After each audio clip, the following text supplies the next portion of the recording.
Y'all remember when Charleston White was supposed to do a comedy show with academics in New York, but then he came online and said some anti-Asian sentiments, so then China Mac banned Charleston White from coming to New York? On Charleston White just made, right? And before I go any further, let me say this. Let me make this very clear. Charleston White don't speak for all black people. He don't. This ain't a black and Asian thing. This is a Charleston White thing. So we gonna keep it on Charleston White. Charleston White, you a bitch, right? You got a lot of foul stuff to say about my people, and we gonna hold you accountable for that. Facts. April 30th, you gonna be in New York City, right? You got a show at the Gramercy Theater, right? With academics, right? Academics, you stand by this, bro? Like, you co-signing this? You co-signing this racism, this rhetoric, this bullshit? Is you co-signing that? Because inquiring minds want to know, bro. Like, you know what I'm saying? Gramercy Theater, right? April 30th, right? Say less. It looks like China Mac's promises or threats to pull up to the New York show where Charleston White is at, it looks like that went far, because academics would reveal that shortly after China Mac threats that a Live Nation rep gave him a call and they canceled the show at the Live Nation venue. Somebody said, I folded like a deck of cards. I didn't do anything. How do I fold? The venue did not want to have my guest. It's very clear. The guest of my show that was a paid performer, the venue tells me, hey, we're really unsure about this guy, and we're strongly advising you to remove it because we're getting a lot of backlash right now. TK Kirkland picked me for his Live Nations comedy show, right? So 56 cities, damn. 4 countries. Damn. Come on now, that's different. That's different type of flex now. Yeah. You got a passport, goddamn. That's crazy. So in my mind, Live Nation don't want nothing to do with me. In my mind, Live Nation wouldn't sell my tickets on their website because of what DJ Academic's saying. And I'm saying, I trust what he says. So in my mind, he got me believing that I'm so vulgar and disgusting that they not only called to remove my show, even questioned his judgment. And so I'm saying, man, is that what they really think? Shit, man, I'm not. So I didn't, a part of me didn't want to believe that. While discussing and accusing academics of lying to him about Live Nation canceling their show, he would reveal that he's actually doing a 52-city Live Nation tour with TK Kirkland. Now, when I first heard he was doing a Live Nation tour with TK Kirkland, the first thing I said was, listen, bro, like, Charleston White deserves the worst. But Charleston White don't deserve to get scammed, bro. When I think about TK Kirkland, bro, the first thing that comes to my mind is scam. How could you not think scam, bro, when TK Kirkland is known in the industry, bro, for scandaling and finessing people he used to F with? I get on the set of Beverly Hills Cop with Eddie Murphy. We hanging. And then one day, man, we went shopping at the Beverly Center, and we came back, and for some reason, Charlie Murphy's washing his perm. I'm sitting on the sink. Okay. And some said, rob these niggas. You know what I'm saying? So, hey, listen, man. All right, doing good business with somebody who self-admitted that he was hanging with some dudes who showed him mad love, and a voice in his head just said, rob these niggas? Man, cop it, bro. Yo, he also stole, I believe, Diddy's credit card and ran up a $180,000 tab on it. Back in the day, I had, I didn't steal Puffy's credit card. A female stole his card. I never snitched on the female. And she never stole the card, she just had access to his number. And what I did was I used it improperly, got caught, never snitched on nobody. And the rest is history. The OG TK Kirkland, bro, done finesse far better and far greater than Charleston White. So when I seen Charleston White was gonna get in business with him, my first thought was, hey, let's see how long this lasts for, bro. All right, OG probably got a scheme up his, up his sleeve.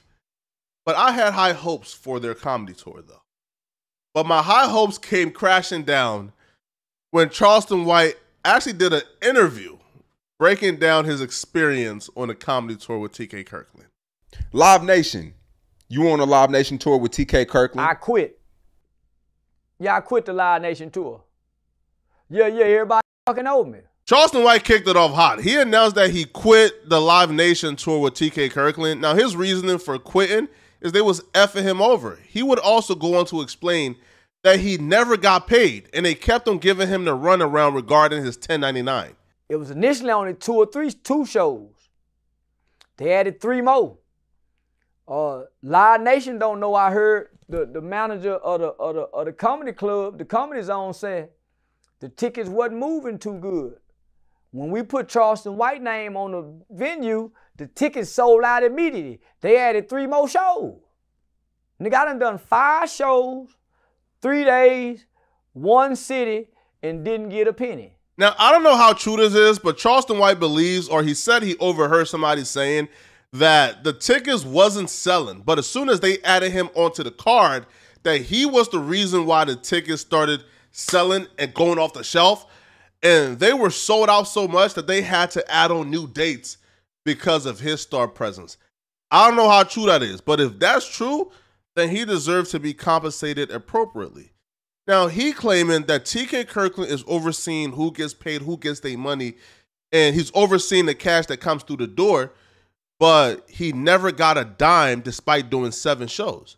And despite not getting paid at all for the first 7 shows, he said he was trying to be optimistic, so he allowed himself to do more shows with TK Kirkland and Live Nation, thinking that things would just work themselves out. I booked my own flight, own hotel. I ain't get a penny. They said, oh man, we gonna mail you a check, $10.99. You do your $10.99? I said, boy, start paying attention. Start paying attention. I said, okay, I'm gonna do my $10.99. I did my $10.99. I wanna say TK Kirkland cashed out me $250 that Monday for 5 shows. Boy, back in my comedy day, we didn't make hardly nothing. I'm saying to myself, nigga, I sell out 10,000. I do $8,000 interviews. Now, I'm not going to compare any form of labor where you actually get paid to slavery, because that's an insult to actual slaves. But $250 for 5 shows? Come on, bro. Come on, homie. Hey, bro, hey, listen, that ain't slavery, bro. That boy TK had Charleston White on the blade, bro. Bruh. Charleston White was one of Kirkland hoes or something, bro. 5 shows, $250? On top of the money issues, Charleston White would also say that TK Kirkland began to hate on him as he began to kill more shows. So I do the 5 shows. The woman slide me a number. TK Kirkland try to make it seem like what he said something like, well, he ain't good enough to do a headline. I'm saying, man, I done headline 20-something shows. But I just let him talk. You know, I don't want to steal his thunder. I'll be real. If I'm Charleston White, I would have been off this show, bro. As soon as I spot 1 or 2 foolery or a trend of foolery, bro, I'm done. I'm gone.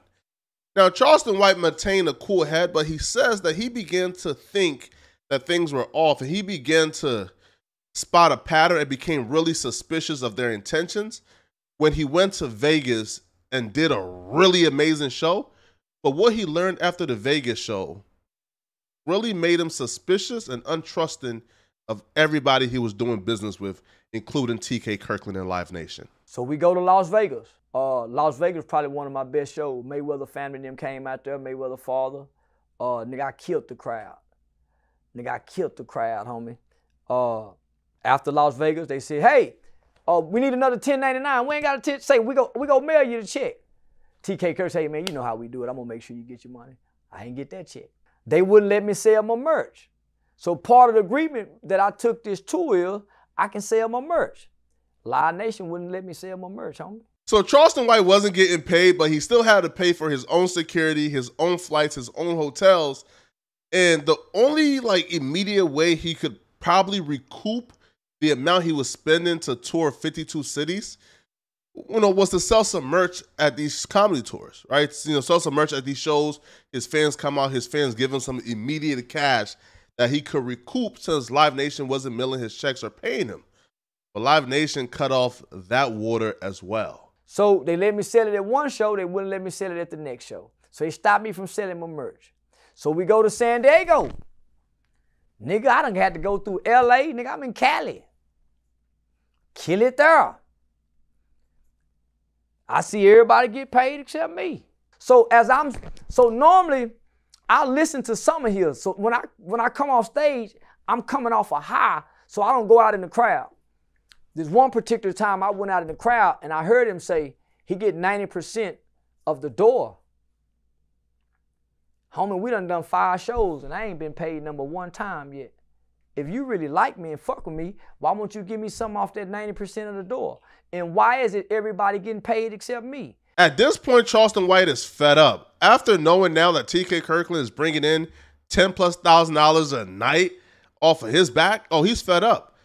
But it wouldn't be until they went back to Texas that something happened in Texas to where Charleston White couldn't take it no more, and he quit. So the Houston show, the way they treated me, homie, they called the police on me, sheriff, police, all because of my props. So when they bring me to Dallas, and the way they did me in Dallas at home, I said, I quit.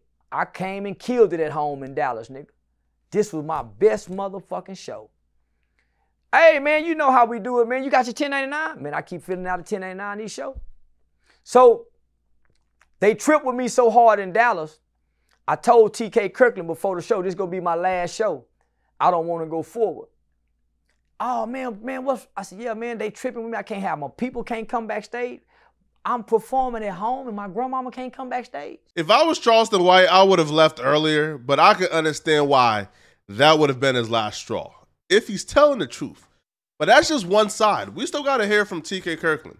So TK Kirkland actually took to social media today to respond back to Charleston White claims. Yo, don't worry about the Charleston White thing. You know, I'm grown, so I can't go back and forth, but I could tell you this. One, I don't have to owe Charleston White no money as a kid to understand the business.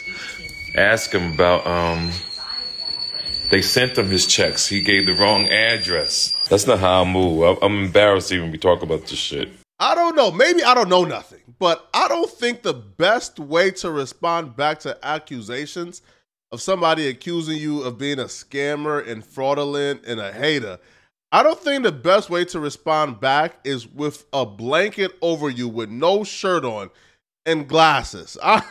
Hey, look, maybe you would have come across as if you're taking this a little bit more seriously. TK Kirkland would respond to a comment of fans chastising him for paying Charleston White $250 for 5 shows. And his response was, well, check it out. And I see somebody just said $250. This is how the stand-up comedy world is, player. When you in the comedy game and you open an act and you feature, you get $50 as an opening act. Now, in the chilling circuit, when you got a name like Charleston White, yeah, he can get that money on his own, but Charleston White has only did 10 shows and made $10,000 a show. I've been doing this 37 years. I'm not a comedian, all right? I don't go and do shows. I want to, but I don't currently.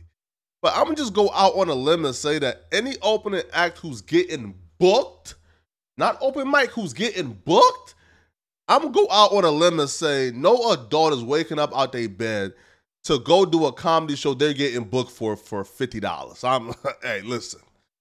I don't think that's how that works, all right? TK Kirkland would go on to say that he doesn't pay the acts, and it's not his job to pay the acts. So if Charleston White didn't get paid for the other shows that were added, that is not his fault. One, I don't pay the comedians. The clubs pay the comedians. That's not what I do. That's why when I hear people on here talking and you don't know what you're talking about, it's no win for me because you don't know the business. That's the Birdman argument when Lil Wayne was seeking money from Birdman. Birdman essentially said, listen, player, all right, we got another label who owns Cash Money and Cash Money owns Young Money. All right, that label pays you. All right, that label gives us the money to pay you. If they don't give me money, I can give you money, homie. You feel me, right? So go talk to them. But I guess that's somewhat fair from TK Kirkland's point of view.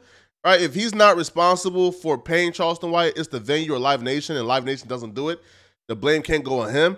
I would just say, bro, like, out of courtesy, homie, like, if you are getting that much money at the door and you know that this man is paying his expense to come to your tour, bro, like, don't wait for Live Nation to pay him, bro. You feel me, bro? Like, break him off something. You feel me? Like, something substantial, not $250 for 5 shows. Y'all think y'all know the business. You don't know the business. I've been doing this 37 years. I got a record that's immaculate in this game of entertainment. The record is not immaculate, bro. we just watched, you know, people accusing you of stealing and you confessing to stealing from people, right? But nonetheless, though, his response to Charleston White got even worse when he started blocking people who was calling him out. Like, he legit stopped his response to block somebody on his live stream. Ain't nobody scam, nigga. Get the fuck off my thing and block yourself. Nigga, I'm a million. I don't know nobody no check. Get the fuck, block yourself, nigga. Oh, and he also threatened to send the goons to a Fed who commented something that wasn't in his favor on his live stream. Trinity's not embarrassed. Trinity in school. And don't ever say my daughter's name again. I'll send a crew after you, nigga. I'm an OG, but I'll find you. TK Kirkland would then go on to say that Live Nation didn't even want Charleston White on the show, and that Charleston White was a horrible comedian. And after his first show, Live Nation even said, bruh, like, yo, he gotta go. So TK Kirkland claimed that Live Nation was gonna kick him off the show anyway, and Charleston White did him a favor by quitting. And here's the true fact about the Live Nation thing. They didn't want the brother on the show. I fought for this brother every week because he brought negativity to Live Nation's tour. This is corporate America. You can't be smoking weed on the internet. You can't be causing problems at a venue. And as a black man, I defended this brother every week to keep him on the show because I wanted to keep my word as a man. So these are the facts. I even tried to get Charleston White on the phone. He wouldn't pick up the phone. He always talking about he ain't got nothing to say. He talked about he quit. They ain't want him on the tour. I wanted him on the tour. Me. And it backfired on me in a sense, but I'm a man. I could take it on the chin. Yeah, those were the highlights. Now, I don't know who to believe. I feel like with Charleston White, it's very easy for us to sort of associate a negative character trait with all negative character traits, right? Like, for example, people will say, hey, listen, if he lies, he steals. If he can steal, he can kill, right? When that's not necessarily true. Somebody who lies may never steal, and somebody who steals may never lie. So Charleston White being vulgar, being, let's say, racist, prejudiced, a rapist, right? You know, he may have all those character flaws. Maybe he's not a liar. But because he's vulgar, he's out of pocket, he's wild, he's a rapist, he's a racist, we just attribute, okay, maybe he's a liar too. So I'm not going to attribute a liar to Charleston White because I've heard him say some wildish. I've never really heard him lie. You know, but yeah, you know, it's looking bad for TK Kirkland, bro, because Charleston White comes off as more credible and believable in this particular, I guess, interaction between them two, right? But y'all let me know in the comment section, man, what you guys think. Who do you guys believe? But before y'all leave, click on this video somewhere on my screen to find out how Tyga's bad decisions ruined his best friend's T-Rail's life. I'm going to see you guys in this video. I'm out of here, folks. Peace.